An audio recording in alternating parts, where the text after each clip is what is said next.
Queridas irmãs, bom dia! Hoje, 27 de julho, terça-feira da 12ª semana do Tempo Comum. O mês tem voado, eu posso dizer, já estamos chegando ao final do mês de junho, quase metade do nosso ano. Então, de fato, o Senhor, eu dizia ontem na Lex Divina e repito, o Senhor tem pressa, por isso o tempo tem corrido. E nós devemos correr junto, né? Porque o tempo chega, o Senhor virá.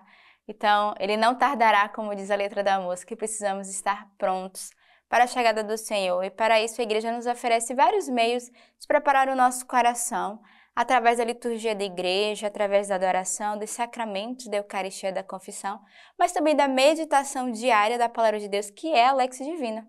Então eu te convido, a cada dia meditar a sua palavra e a divulgar para que outras pessoas também sejam alcançadas por esta graça. E vale lembrar que é muito importante você deixar o seu comentário no nosso vídeo.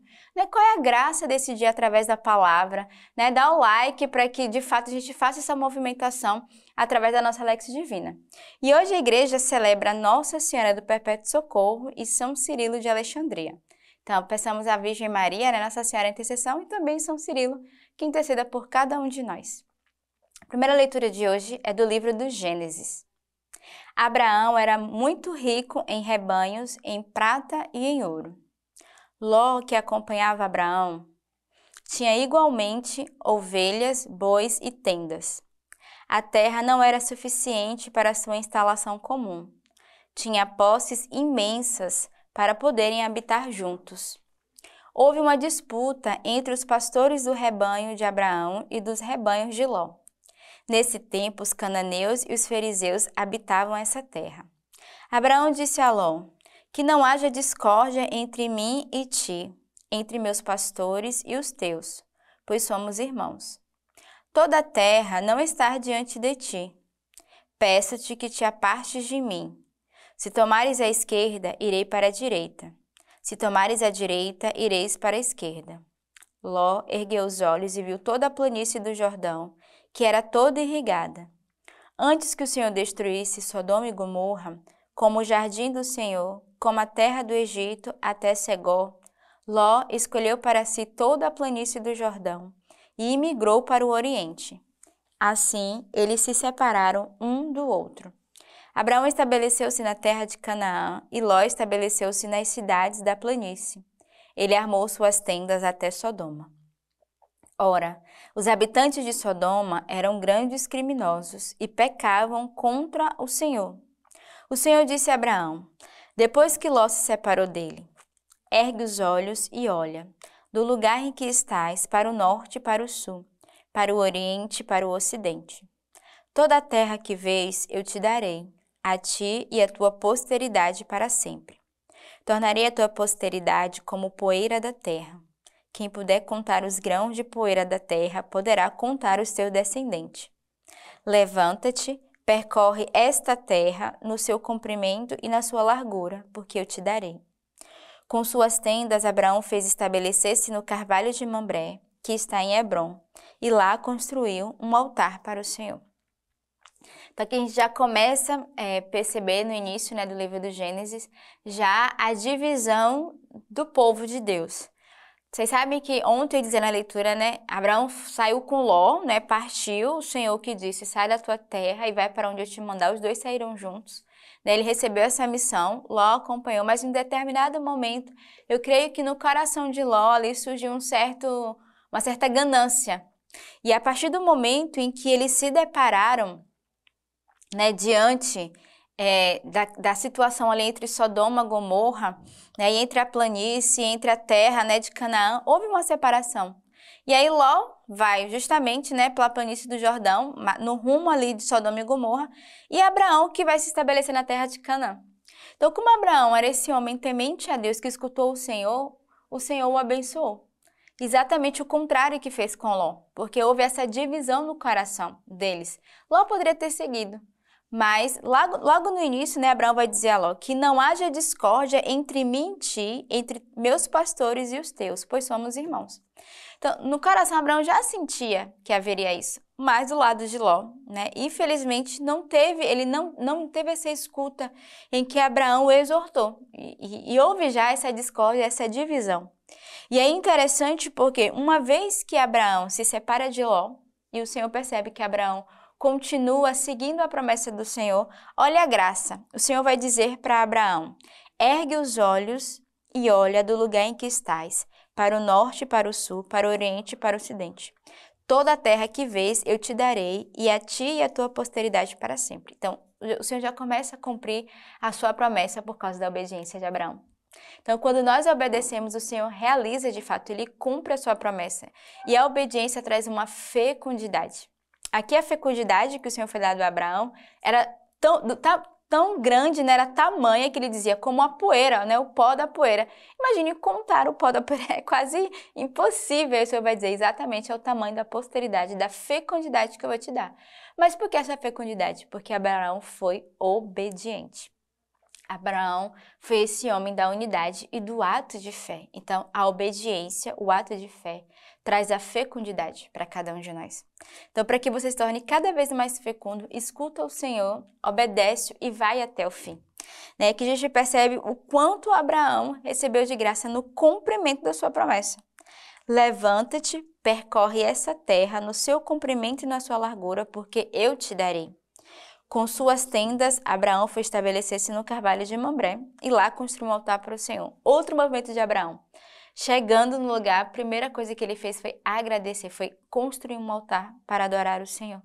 Ele não pensou primeiro nele, nos bens, naquilo que ele ia ter, né, como benefício pessoal. A primeira coisa que ele pensou foi, aqui será um lugar onde eu vou estar, construirei um lugar para adorar o Senhor, será um lugar santo. Porque primeiro lugar é a Deus, depois aos homens. Então, a atitude de Abraão para nós é um testemunho no qual todos nós somos chamados a viver. O salmo de hoje é o Salmo 14. Senhor, quem pode hospedar-se em tua tenda? Quem pode habitar em teu monte sagrado? Quem anda com integridade e pratica a justiça. Fala a verdade no coração e não deixa a língua correr. Não faz mal ao seu próximo, não difama seu vizinho. Despreza o ímpio com o olhar, mas honra os que temem ao Senhor. Não empresta dinheiro com usura, nem aceita suborno contra o inocente. Quem age deste modo jamais vacilará. Então, esse salmo é um pouco que é a continuação da primeira leitura, é uma confirmação, né? O salmista vai nos confirmar a importância da confiança em Deus. A importância de fato, andarmos na integridade e na justiça, né? De obedecermos ao Senhor.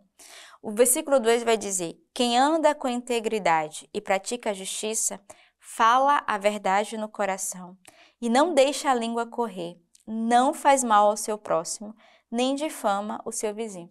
Então, um coração reto, um coração que busca o Senhor, é aquele que ama. Não é aquele que traz a difamação no coração, não é aquele que pratica a injustiça, mas ao contrário. É aquele que teme o Senhor, que ama e que pode amar bem mais. E o evangelho de hoje é o evangelho de São Mateus. Disse Jesus aos seus discípulos, não deis aos cães o que é santo, nem atireis as vossas pérolas aos porcos, para que não as pisem e, voltando-se contra vós, vos estraçalhem. Tudo aquilo, portanto, que quereis que os homens vos façam, fazei-o vós a eles, pois esta é a lei e os profetas. Entrai pela porta estreita, porque largo e espaçoso é o caminho que conduz à perdição, e muitos são os que entram por ele.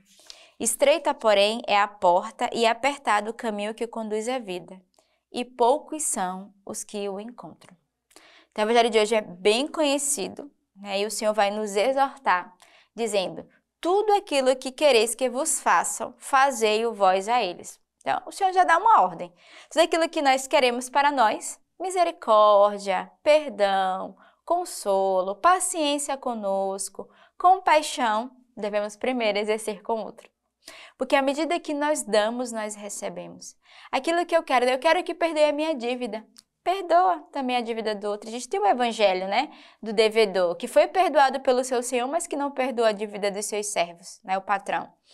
Então o Senhor vai dizer, aquilo que você quer que faça, se faça ao outro. Eu quero ter mais paciência, eu quero que tenha muita paciência comigo, as pessoas têm que me compreenderem como eu sou, as pessoas têm que me ajudarem. Você deve exercer o mesmo para com o outro. né? O Senhor é muito claro e muito objetivo nesse evangelho. Eu vou repetir: tudo aquilo, portanto, que quereis que os homens vos façam, fazei-o vós a eles, pois esta é a lei dos profetas. E aí depois ele termina o evangelho nos exortando, dizendo: cuidado, porque estreito é a porta, o qual todos nós que queremos ir para o céu, que queremos fazer um caminho de conversão, somos chamados a viver, né? Porém, estreita, porém, é a porta e apertado o caminho que conduz à vida. Não é fácil entrar no reino dos céus. Vamos precisar passar por essa porta estreita. E essa porta estreita é que vai nos dar a medida certa, a conversão. Qual é a medida certa para a nossa alma? Nos convertermos. Cada um de nós recebe a medida necessária para a tua alma. E é essa medida que vai passar na porta. Aqui a gente não fala da porta estreita e larga no sentido figurado, dos gordos e dos magros, mas estamos falando da conversão do nosso coração. Cada um de nós temos uma medida. E a medida certa para a nossa alma é aquela que o Senhor deseja na nossa conversão e que nós devemos aceitar. Então, o Senhor vai nos exortar, né? Vigiai, né? Entrai pela porta estreita, porque largo e espaçoso é o caminho que conduz à perdição. Então, o caminho largo nos leva ao pecado. Então, se você quer sair de uma vida de pecado, se você de fato quer fazer esse caminho para o céu, aceita a porta estreita, que muitas vezes vai ser a conversão, vai ser as provações, né? Vai ser aquilo que eu sou chamado a renunciar, aquilo que eu sou chamado a fazer com o outro. Esse é o caminho estreito que vai me conduzir ao céu, vai me conduzir à eternidade, essa experiência com o próprio Cristo. Então, nesse dia, eu peço ao Senhor essa graça de todos nós, né, amarmos bem mais, perdoarmos bem mais, sermos mais misericordiosos, para que possamos receber a mesma medida com cada um de nós. Então, temos uma bela semana, uma bela terça-feira e que Deus os abençoe.